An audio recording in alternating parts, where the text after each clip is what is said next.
બોલો શું કરશું આપણે ઉત્તરાયણમાં? પતંગ ચગાવીશું, પછી બીજું શું ખાઈશું બોલો? પછી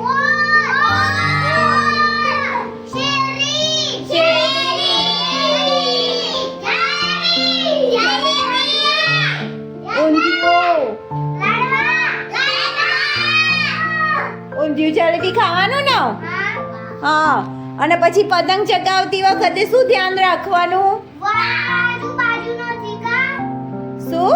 વાયર. હા, કોઈ લાઈટનો વાયર જતો નથી એ ધ્યાન રાખવાનું કે પતંગ ત્યાં ફસાઈ જાય તો લેવા જવાનો નહીં તો શું થાય?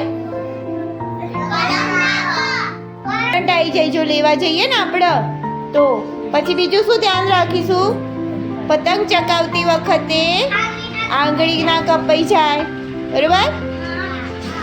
ગળું ના કપાઈ જાય, એ બધું આપણે ધ્યાન રાખીશું. ધાબા ઉપરથી પછી પડી ના જવાય એનું ધ્યાન રાખીશું.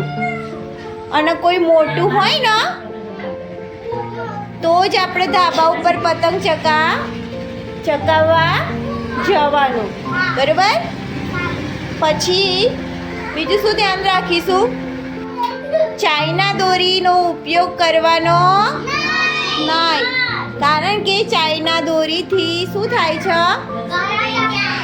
આપણા હાથ બી કપાઈ જાય છે અને આકાશમાં પક્ષીઓ ઉડે ને એમની પાંખો પણ જો પતંગની દોરીમાં ફસાઈ જાય છે ને તો એમના પાંખો એમના પગ બી કપાઈ જાય છે, બરોબર?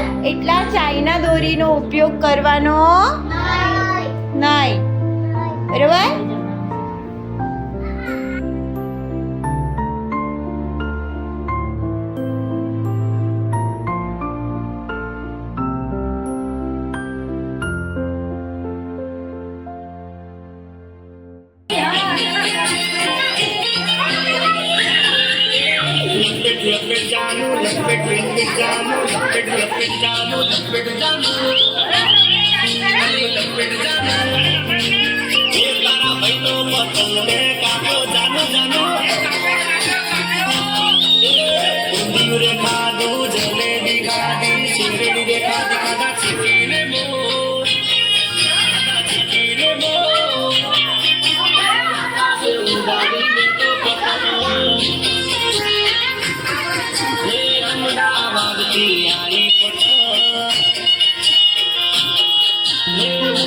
लोट गई आई पता